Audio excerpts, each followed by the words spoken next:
Good morning, my dear friend. Let me ask you something. How do you usually start your day? A cup of coffee? Scrolling through your phone? Skipping breakfast? These might seem harmless, even comforting. But what if I told you that some of these familiar habits, ones you've been doing for years, may actually be quietly aging you faster than you realize? Yes, especially after the age of 60, our body becomes more sensitive to daily routines. The things we used to get away with, they start catching up. So today, I want to walk with you, step by step, through 7 common morning habits that may look innocent, but in reality could be silently wearing you down. But don't worry, I'll also show you simple, science-backed ways to fix them. No guilt, just gentle adjustments, because you deserve mornings that energize, not exhaust you. Let's begin. 1. Drinking coffee. First thing in the morning. Let me start with something that might surprise you. Drinking coffee the moment you wake up may be doing more harm than good. I know, it's a beloved ritual for many. That warm cup, the aroma, the comfort. It feels like the very soul of your morning. But here's what your body's trying to tell you, especially after age 60. When you wake up, your body naturally produces a hormone called cortisol. It's your body's internal wake-up signal, boosting alertness, helping you focus, and gently raising your energy. Cortisol peaks between 6 a.m. and 8 a.m., meaning your body is already working to bring you online without any caffeine help. Now, when you drink coffee during this natural cortisol spike, 2 things happen. You reduce your body's own ability to produce cortisol. Over time, your body starts to depend more on caffeine and less on its natural rhythm. Your tolerance to caffeine increases. That means you may need more coffee to feel the same effect, which can stress your heart, raise blood pressure, and disrupt your sleep later on. For seniors, this effect can be even more pronounced. Caffeine lingers longer in older adults. What gives you a boost at 7 a.m. might still be in your system at 7 p.m. That's why many seniors feel jittery, anxious, or struggle with falling asleep, even if they only had 1 cup in the morning. Also, drinking coffee on an empty stomach before breakfast stimulates acid production, which can irritate the lining of your stomach, especially if you have acid reflux or gastritis. And that's a big problem I see in many of my older patients. So what should you do instead? Delay your coffee for at least 60 to 90 minutes after waking. Drink a glass of warm water first, to rehydrate your body after sleep. Eat a light, balanced breakfast with some protein and fiber. Then enjoy your coffee, preferably with food. This simple shift can make a powerful difference. You'll support your natural energy rhythm, protect your stomach, and reduce caffeine dependency. Many of my patients who made this change noticed more stable energy, better mood, and deeper sleep within a week. 2. Skipping breakfast. If there's one habit I gently but firmly advise my older patients to reconsider, it's skipping breakfast. It might seem harmless, even helpful, especially if you're trying to lose a few pounds. You might tell yourself, "I'm not hungry in the morning," or "I'll eat later when I'm more awake." But as a physician who has cared for seniors for over 25 years, I can tell you this: skipping breakfast is one of the most overlooked causes of fatigue, memory fog, and muscle loss in older adults. Let's talk about why. After a night of rest, your body enters what we call a fasting state. Your blood sugar is naturally low. Your brain, which runs almost entirely on glucose, is signaling for fuel. Your muscles, especially as you age, are craving amino acids to maintain strength. Your hormones are trying to reset. And yet, if you skip breakfast, you delay all of that essential support. The result? Your cortisol, the stress hormone, stays elevated longer. That might leave you feeling anxious or irritable. Your metabolism slows down, and your muscles don't get the protein they need to stay strong. Over time, this can lead to sarcopenia, the age-related muscle loss that increases risk of falls, fractures, and loss of independence. I've seen so many patients who believed they were saving calories by skipping breakfast, only to find themselves overeating later in the day, often reaching for snacks that are high in sugar and low in nutrients because their body was playing catch-up. Others complain of dizziness in the morning, poor concentration, or even mood swings. When we traced it back, The missing piece was always the same: a simple, nourishing morning meal. Now, I understand that many seniors don't feel hungry right after waking. That's completely normal, especially if you take medications in the morning or have slower digestion. But the solution isn't to skip breakfast, it's to adjust the timing and composition of your first meal. You don't need a heavy breakfast. What you need is something balanced, with a source of protein, healthy fat, and complex carbohydrates. Think of it as gently waking up your body, not overwhelming it.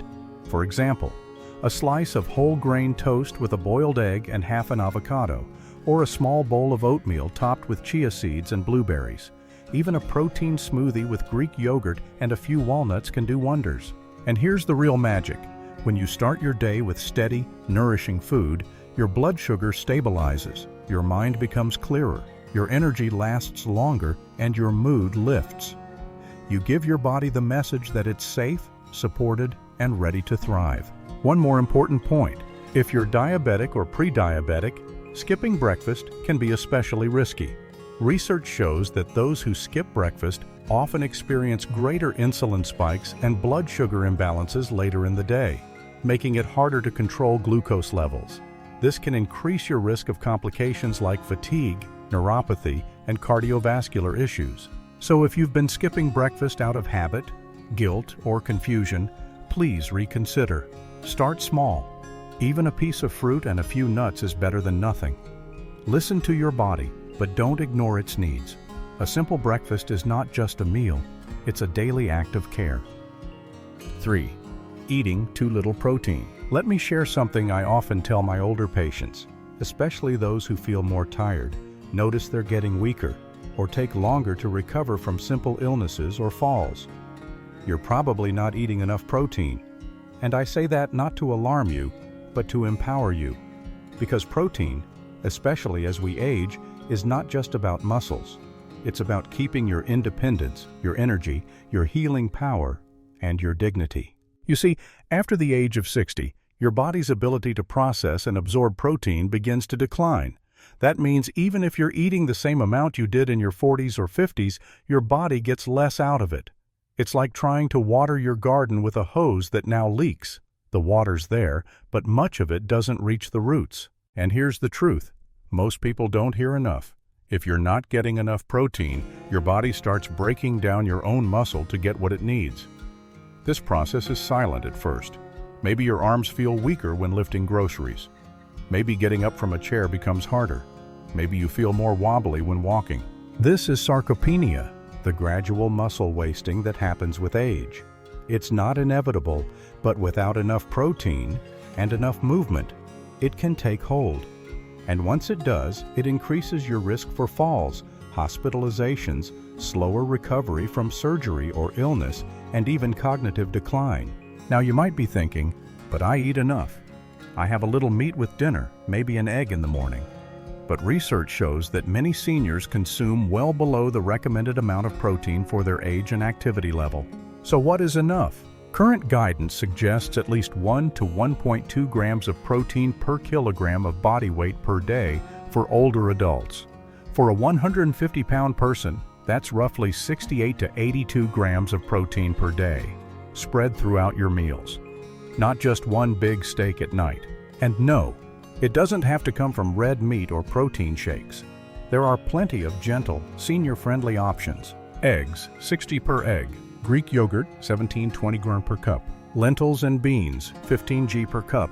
Tofu and tempeh, 10 to 15 per serving. Salmon, chicken breast, turkey, 20-30 gram per 4 oz. Quinoa, oats and whole grains, 5 h per cup cooked. Nuts and seeds, 6 to 8 g per ounce. The key isn't to overeat protein in one meal, but to spread it out. Each meal should have a source of protein, even if it's just a boiled egg, a spoonful of nut butter, or some cottage cheese. Why does this matter so much? Because protein is the construction crew of your body. It builds muscle, repairs tissue, makes enzymes and hormones, supports immune function, and even helps prevent muscle wasting during illness or after surgery. It's your daily defense against frailty. Many of my patients who increased their protein, just gradually, began noticing improvements. Fewer muscle aches, better stamina, more stable blood sugar, even sharper thinking. One patient said, "I didn't realize how much stronger I could feel just by changing what's on my plate." So my advice to you is this: don't underestimate protein. It's not just for bodybuilders or young athletes. It's for you, your strength, your balance, your energy, your healing. Take a look at your plate tomorrow morning, at lunch, and at dinner. Ask yourself, where is the protein here? If you can't find it, add it.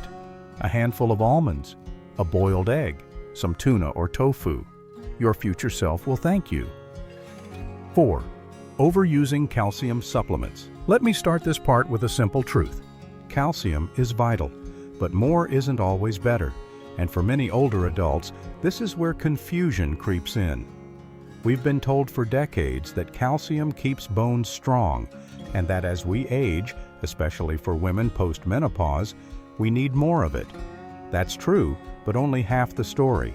I've seen many of my senior patients pop calcium pills daily, sometimes 1,000 or even 1,200 milligrams, believing they're protecting their bones. But here's the warning: no one talks about enough. Without the right balance, especially without sufficient vitamin D or physical movement, calcium can end up in the wrong places: your arteries, kidneys, and joints.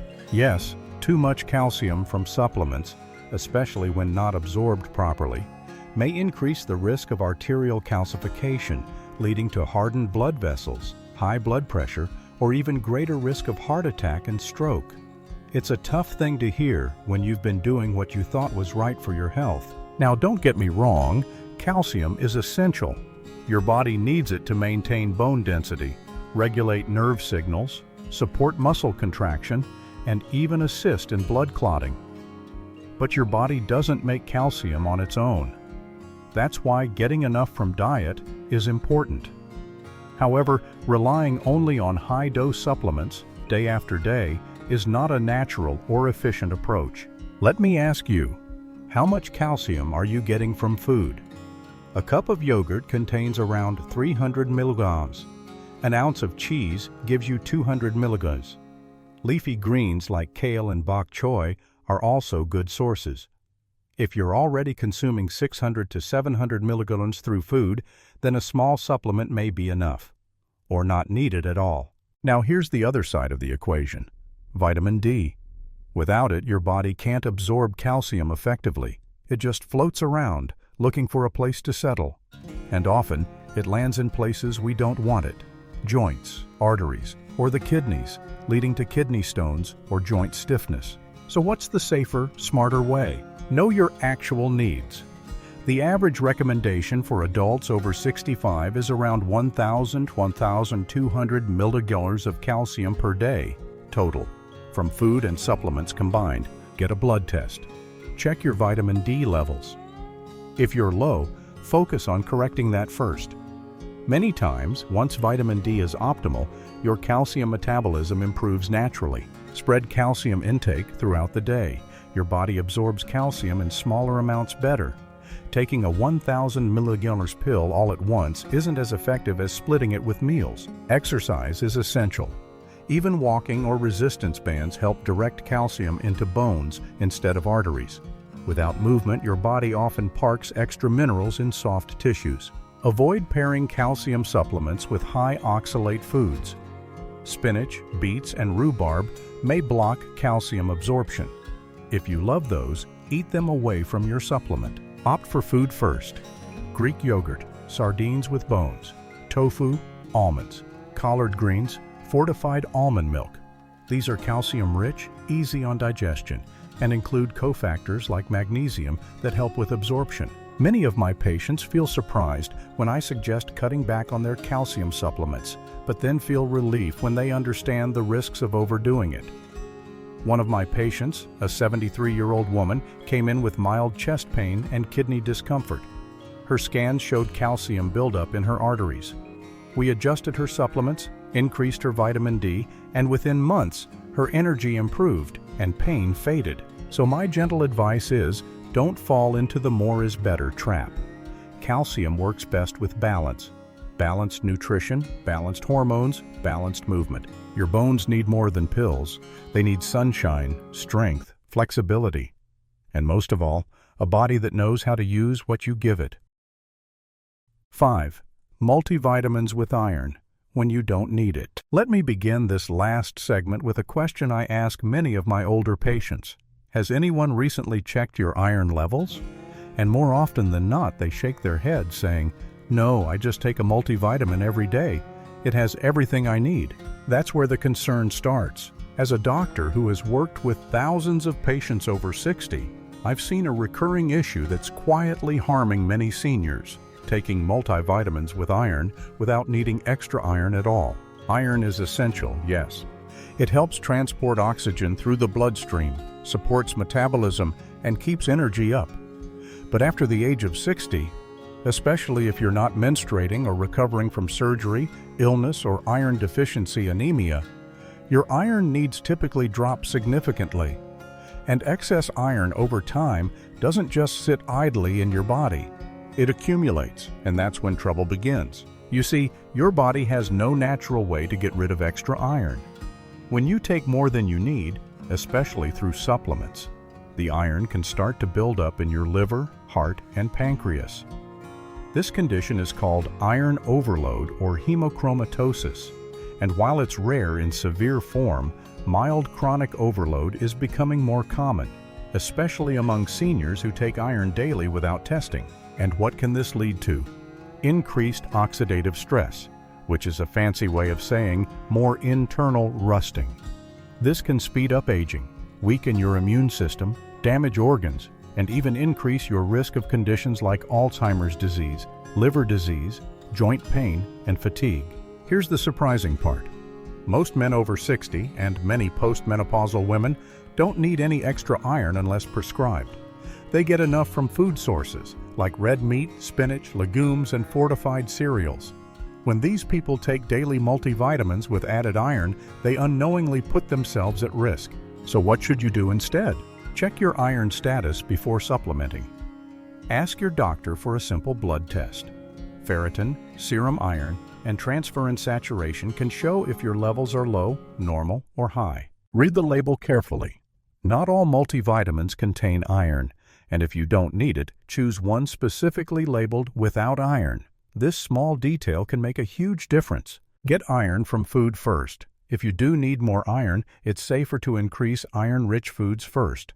Food sources also contain cofactors that help balance iron absorption naturally. Pair iron intake with vitamin C-rich foods like citrus, bell peppers, or strawberries to help absorb it, but only if your body needs it. Avoid taking iron with calcium at the same time. They compete for absorption. If you're on both, space them out by a few hours. I had a lovely 68-year-old gentleman who came in with constant fatigue. He was taking a high iron multivitamin for years. His blood work showed ferritin levels 3 times the normal range. We switched him to a low iron version, adjusted his diet, and within 2 months, his energy improved dramatically. No medications, just the right change at the right time. This is what I want for you, my friend. Not just more pills, but smarter, safer choices that work with your body, not against it. Multivitamins are meant to supplement gaps, not flood your body with things it doesn't need. So before reaching for that one-a-day tablet on the shelf, take a pause, read the label, talk to your doctor, make sure it's right for your body, right now. Because your health is not generic, it's personal, and it deserves personalized care. 6. Skipping breakfast, starving your muscles and brain. Many older adults fall into the habit of skipping breakfast. Sometimes it's because of medication side effects, a lack of appetite, or simply being in a rush. At first glance, it might seem harmless, or even beneficial if you're trying to manage your weight. But in truth, regularly skipping breakfast can quietly accelerate aging. Why? Because after a full night of fasting, your body needs nutrients to function properly. Without that nourishment, it begins to pull energy from your muscle tissue, which can accelerate sarcopenia, the age-related loss of muscle mass. And muscle loss doesn't just mean physical weakness, it also affects balance, mobility, and even your metabolic health. Skipping breakfast also affects your brain. The brain needs a steady supply of glucose in the morning. When you don't eat, blood sugar stays low, and that can lead to brain fog, forgetfulness, irritability, and difficulty concentrating. Over time, this repeated stress can contribute to cognitive decline. Another consequence is poor blood sugar control. For seniors with diabetes or prediabetes, skipping breakfast can cause bigger swings in blood glucose later in the day. These spikes and crashes increase oxidative stress, damage cells, and promote chronic inflammation, one of the key drivers of accelerated aging. So what's the solution? Keep your first meal of the day simple and balanced. One boiled or scrambled egg for protein, a slice of whole grain toast or oatmeal for fiber, a small serving of avocado, olive oil, or nuts for healthy fat. You don't need a large breakfast, just a nutrient-dense one. Something gentle on digestion, but strong in support. Nourishing your body early in the day sets the tone for everything that follows: your energy, your mood, your focus, and your long-term health. 7. Reaching for sugar. First thing in the morning.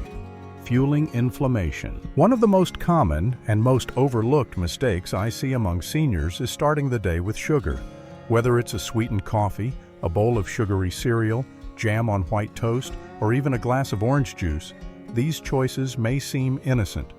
But the truth is, consuming sugar first thing in the morning sets off a chain reaction that quietly accelerates the aging process. Let me explain why. When you wake up, your body is in a fasted state. Your blood sugar is naturally low and your cells are sensitive. If the first thing you give your body is a rush of sugar, it causes a sharp spike in blood glucose, followed by a rapid crash. This spike-crash cycle activates stress hormones like cortisol, promotes inflammation, and puts a heavy strain on your pancreas. Over time, these repeated glucose surges can lead to insulin resistance, a condition where your cells stop responding properly to insulin. This is a major contributor to type 2 diabetes, heart disease, memory loss, and even certain types of cancer. But the effects aren't just long-term. In the short term, sugar for breakfast leads to brain fog, mid-morning fatigue, and unpredictable energy levels throughout the day. And here's something many people don't realize. Sugar doesn't just come in the form of white crystals. It hides in flavored yogurts, fruit juices, granola bars, low-fat breakfast cereals, even that blueberry muffin at your local cafe. These foods flood your system with simple carbohydrates that offer no real nutrition, just inflammation, oxidative stress, and an invitation for premature aging. So what should you do instead? Start your day with stable energy, the kind that comes from protein, fiber, and healthy fats. A better breakfast might look like plain oatmeal with chia seeds and a handful of blueberries, Greek yogurt with walnuts and a sprinkle of cinnamon, a boiled egg with a slice of whole grain toast and some avocado. These choices help keep your blood sugar stable, reduce inflammation, and nourish your brain, heart, and muscles. In short, sugar for breakfast is like pouring gasoline on a fire that slowly damages your body from the inside out. But by making one small change to your morning routine, you can give your body a calm, steady start to the day. And that's one of the most powerful things you can do to protect your vitality as you age. And there we have it, 7 morning habits that, while often unnoticed, may be quietly speeding up the aging process in your body. The good news? Each of these habits can be changed, gently, gradually, and with purpose. You see, aging doesn't just happen to us. We participate in it every day through the choices we make, the thoughts we carry, and the routines we build. And that means we also have the power to age well, with strength, grace, and clarity. Perhaps today you recognized one habit that felt familiar. Maybe you've been skipping breakfast, reaching for sugar, or sitting in silence too long. That's okay. Awareness is the first and most powerful step toward transformation. Here's what I always tell my patients. You don't have to do everything at once. Just start with one small change tomorrow morning. Open the curtains. Take a deep breath. Choose a breakfast that fuels you, not fights you. Stretch your body. Smile. These tiny decisions create momentum, and momentum creates wellness. As your doctor, I want you to know this. You are not too old, too late, or too tired to take care of yourself. Every single day is a new opportunity to support your brain, your heart, your muscles, and your spirit. And remember, Your mornings matter. They set the tone for your whole day and your whole life. Thank you for spending this time with me. If this video helped you, please share it with someone you care about. Let's help each other live longer, healthier, and more vibrant lives, one morning at a time. Until next time, take good care of yourself. You deserve it.